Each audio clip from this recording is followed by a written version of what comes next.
done this talk once before, so you're getting the beta version of this. How many of you know what these first two words are? I know you do.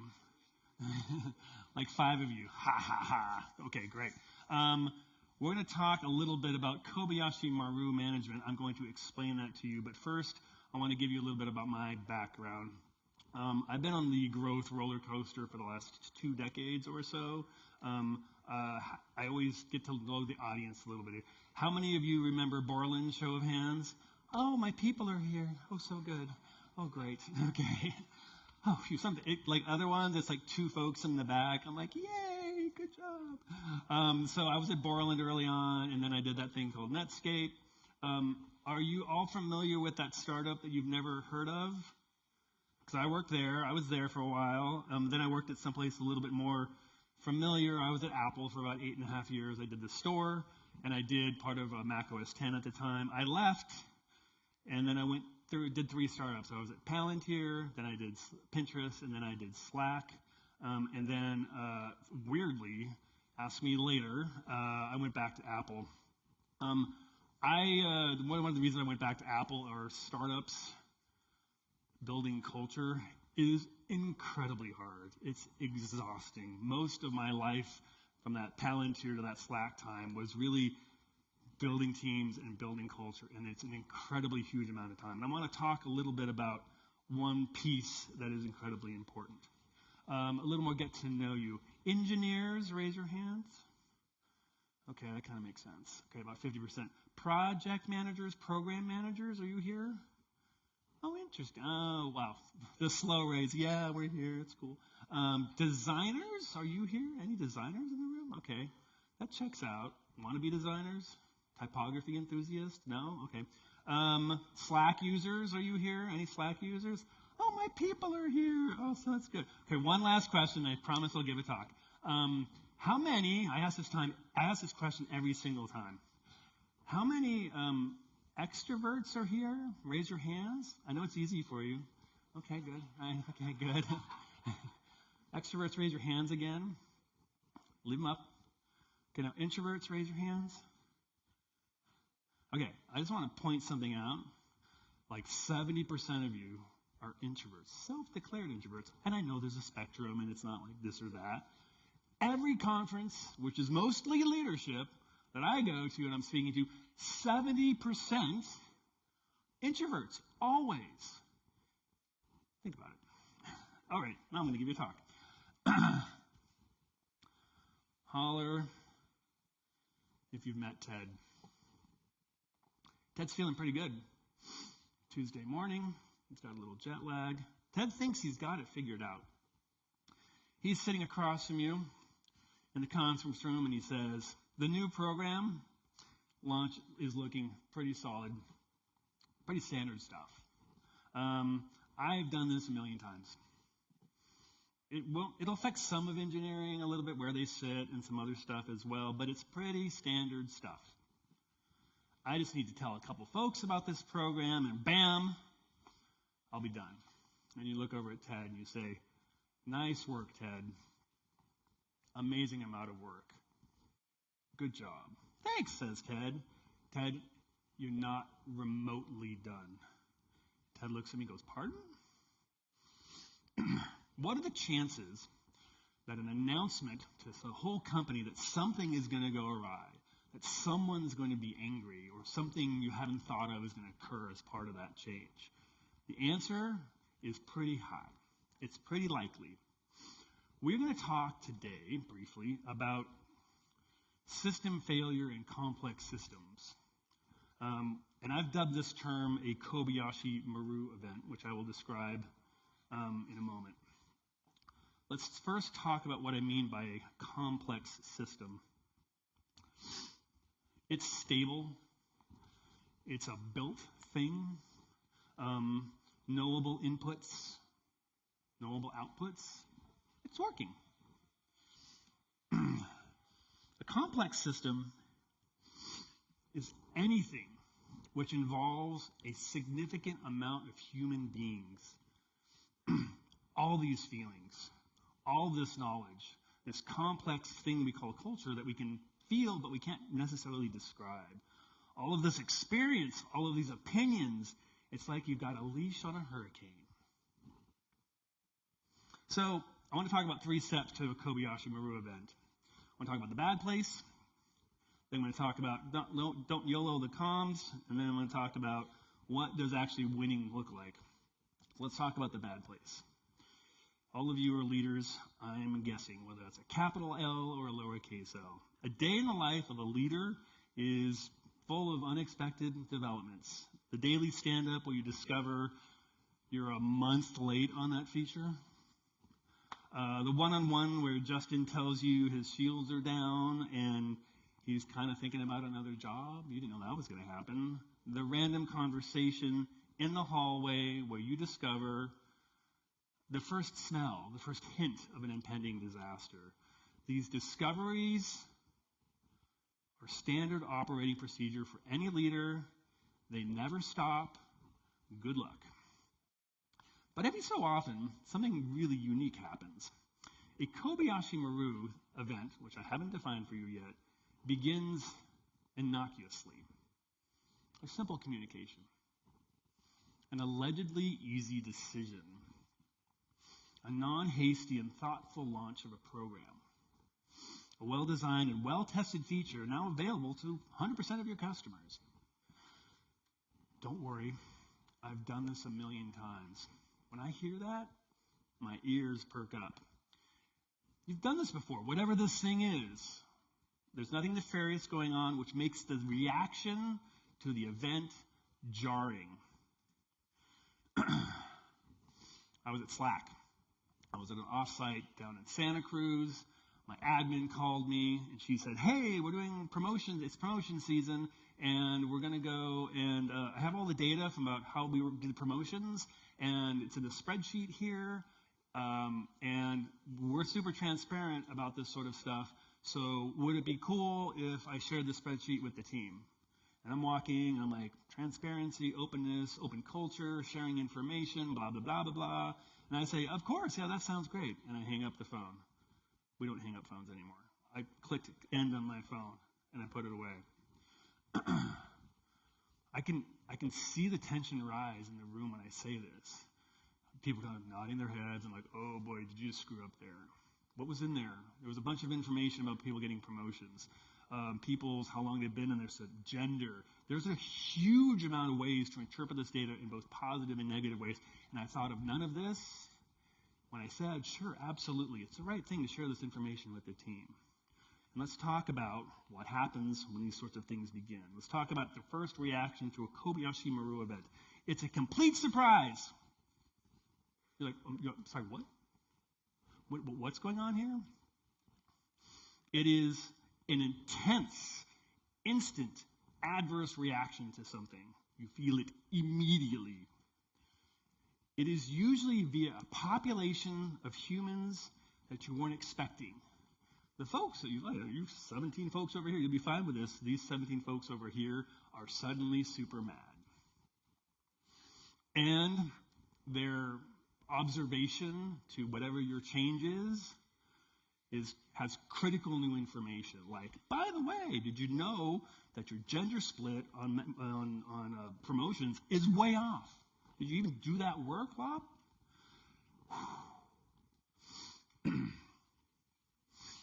You think, but you do not say when you start to see a Kobayashi Maru event occur. Can I swear here? Is that all right? Okay, great. Oh, shit. This is Captain Kirk. Everyone knew that? Do you know what he's saying right here? Anyone?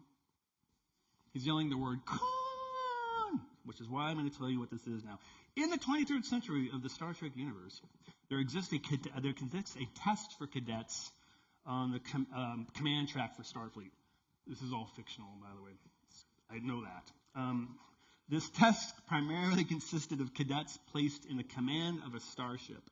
The ship would receive this is a hypothetical. This is not real. Simulation. The ship would receive a distress signal from the Kobayashi Maru, which is a ship. It's a civilian freighter within the Klingon neutral zone that had been heavily disabled. Being the only ship in range, the cadet ship has to make a decision of whether it choose to withdraw from the rescue mission or go into the neutral zone, which is a bad place you're not supposed to go, and rescue the vessel in violation of treaties. The ship, if they went into the neutral zone, they're confronted by Klingon battle cruisers, and they typically engage in a firefight that they're going to lose. The punchline about a Kobayashi Maru test is it's a virtual, unwinnable scenario. And that's the point. It's a test of character. What are you going to be? Who are you going to turn into when you fail? The cadet cannot simultaneously save the Kobayashi Maru, avoid a fight, and escape the neutral zone. It's a test of character. A critical part of a leader's job lies in their ability to act appropriately in unusually complex, unexpected, and perhaps no-win scenarios.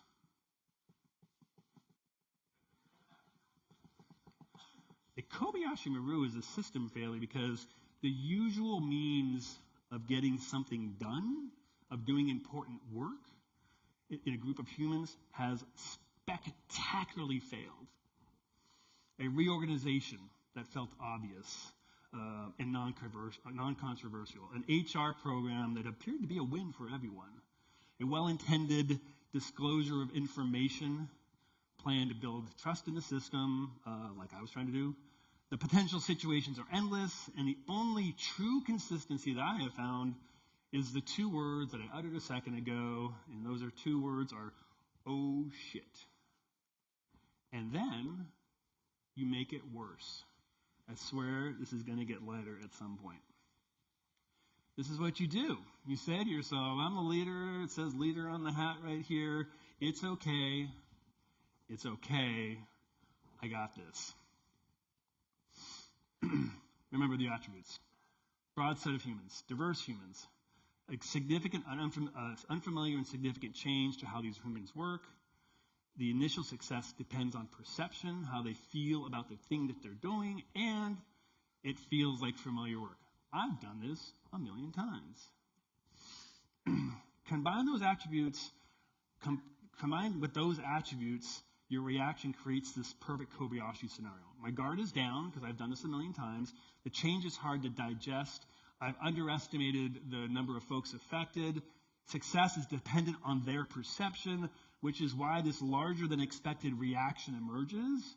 I go into extreme denial, and I start lying to myself. It just affects a couple of people. Nope, it affects a lot more people than expected.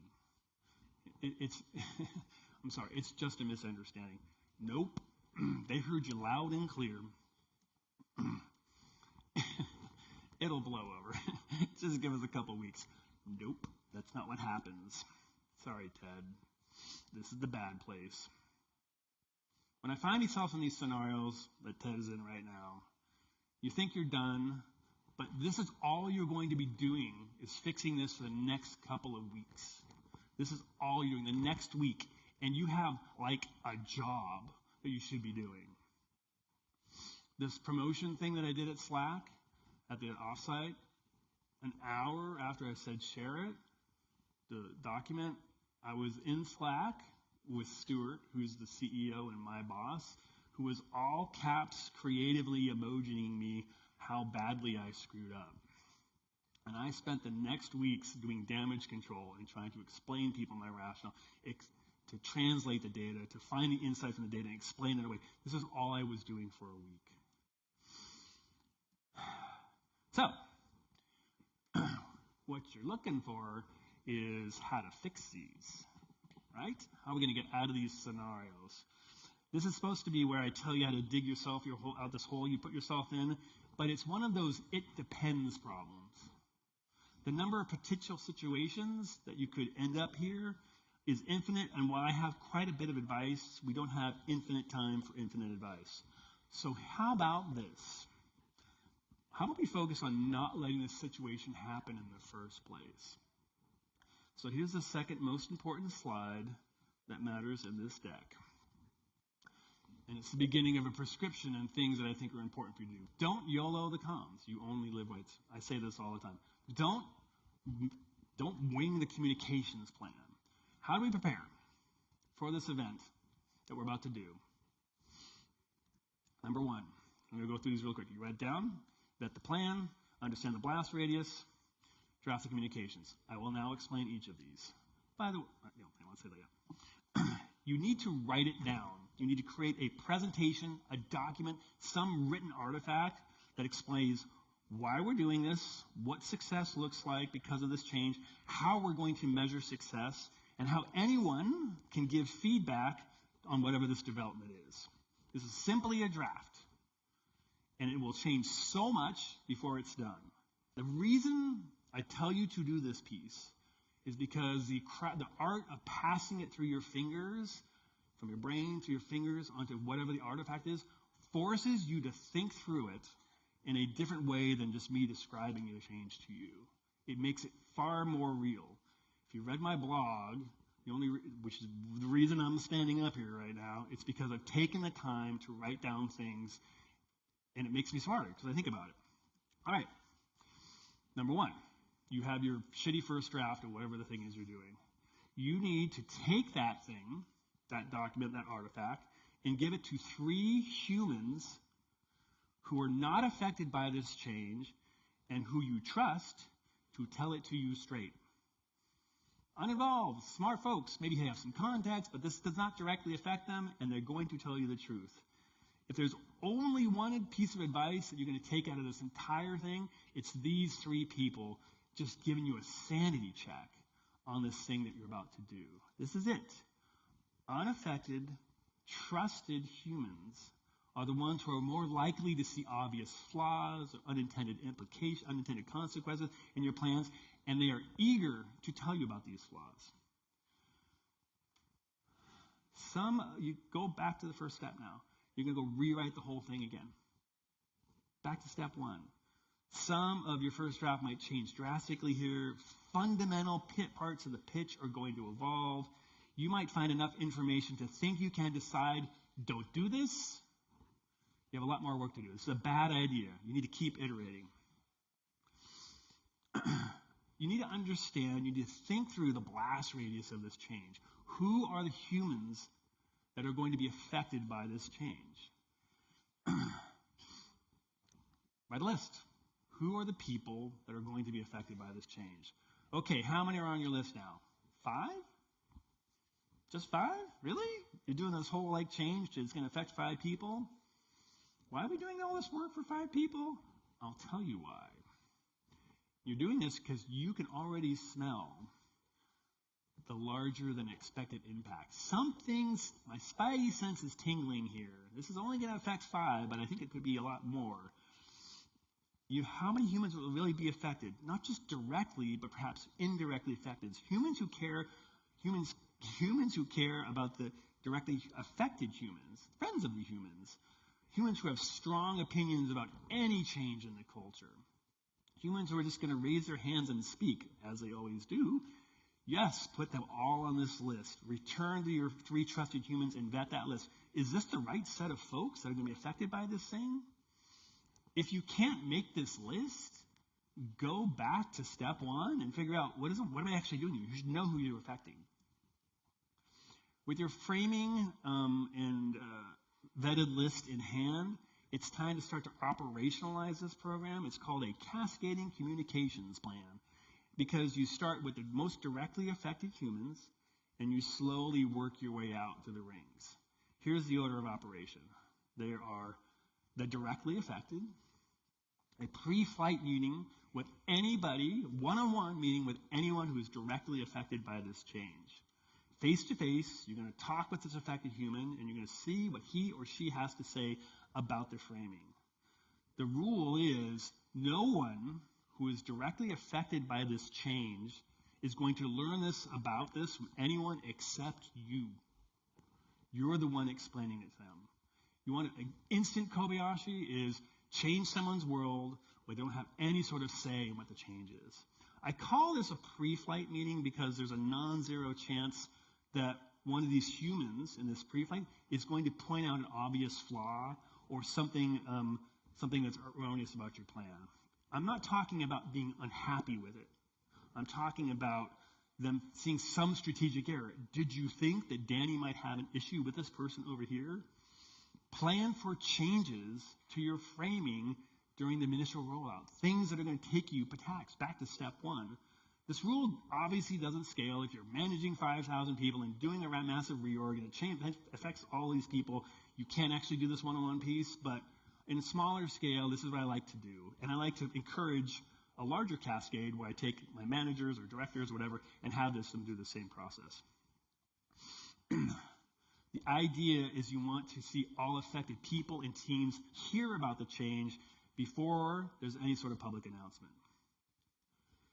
There's another group that I call the persons of interest. This is just a walk.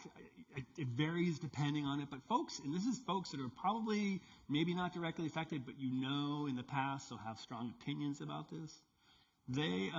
These are just good framing with Q&A. It's another sanity check. It's a little less personal in group settings to do this sort of conversation, but the goal is the same: gauge reaction, and if necessary, make adjustments to the framing.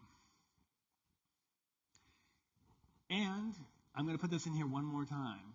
You may have started rolling it out. You may have talked to some affected folks. You may have talked to person of interest. You may go back and start over again with a whole other plan. It feels like a ton of work, but I'll explain why it's valuable in 1 second. I go back to step one multiple times on these sorts of things, and it's like, whoop, that's not the right plan.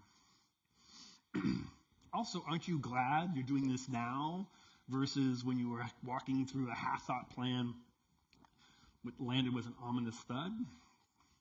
So, now we're getting a sort of formal version of this. A presentation with Q&A to the affected teams, either team by team or all at once.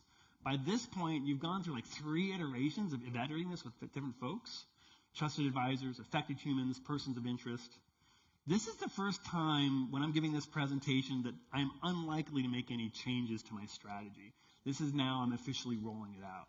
At this point in the process, the questions that show up during Q&A will be the ones you've already heard a couple of times, and you know how to answer them quickly because persons of interest ask them, affected people ask them. Nailed it. If surprises are showing up at this point, I bet you skipped a step. If you're hearing Q&A, questions that you haven't heard before, you skipped one of the steps I just described. An announcement to the entire team, organization, you want to do some sort of announcement to the entire team, organization, and depending on the size of the program, via presentation, email, or Slack. That's the announcement. Have you ever sat at your Mac with a huge message or mail or Slack DM that you need to send to the team and you just can't hit send? You're like sitting there going like, you know why? You can smell something could explode the moment you hit send. You can sense there's some essential angle to the thing that you're about to announce that you did not consider. There's that one person who had critical feedback that you did not hear. When you know you've done everything you can regarding a Kobayashi Maru prevention, it's trivial to hit send. It's like, this is just accounting now, because I already know everything that could possibly happen. So you hit send, and it feels good. I'm going to show you what winning looks like.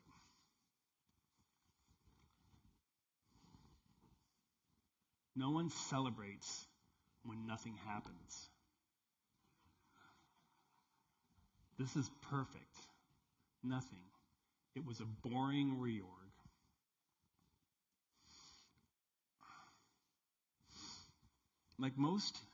This is actually the most important slide in the deck. Like most principled leadership applied with consistency, your reward for all of this work that I've talked about is absolutely nothing. No one says, good job, you didn't piss anyone off. Good job, no one quit. No one raised their hands. There is no drama. The team looks at your framing, crinkles their forehead, and they say, yeah, that makes sense. What's next?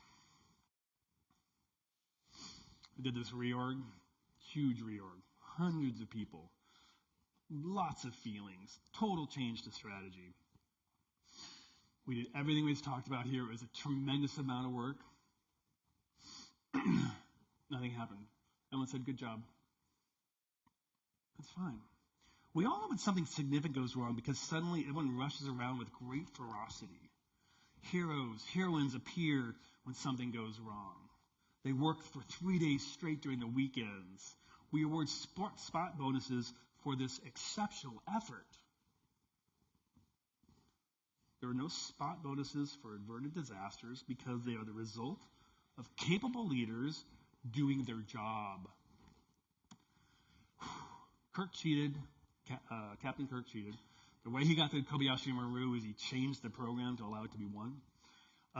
Not choosing to play is a cheat. You should not do it. Avoiding the disaster by not engaging will only make the chance of potential disaster higher. At least Ted is trying. Yeah, he might screw it up, but you got to make some leaps. You got to do all of the above. And even if you do everything I just described to you, it's still going to explode in your face sometimes. Sorry, Ted. Sorry, everyone. It's how you learn. But there is hope for Ted and for us. I, like Captain Kirk, do not believe in the no-win scenario. There will always be system failures in large and small and complex groups of humans, combined with any rapidly changing technology or growing team. The win inside of all of these failures is something that you're looking at right now. I wrote this deck because I've screwed this up so much. And I'm telling you, these steps are going to allow you to have no drama change in your org. There are essential discoverable lessons in all of your failures, and these lessons are essential new additions to your playbook. And the reason you're listening to this talk is because the best way I could decide to fix this was to tell you what I do to make this process change boring. You have just seen a 30-minute talk about change management. And if I called it change management, you wouldn't have come. Thank you very much.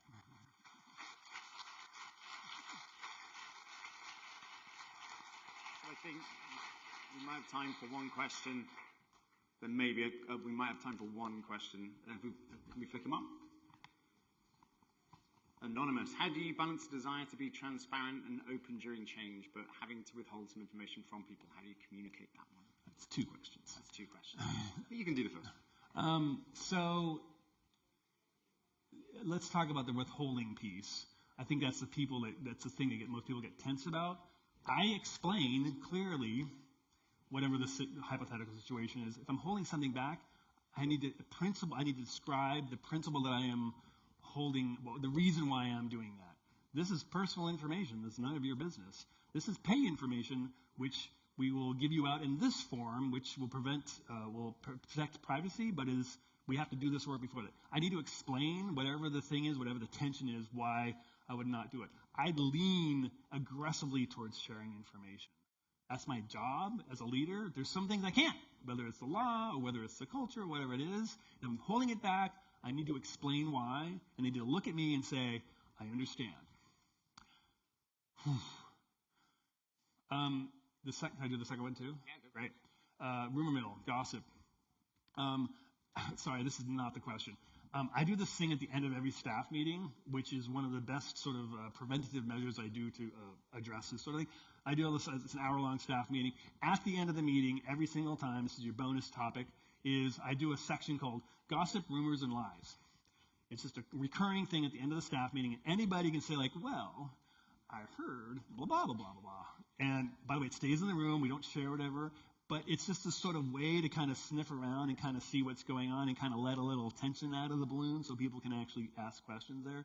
The reason I say all that here is because, yeah, I start a big reorg, and it's going to take me a couple of weeks.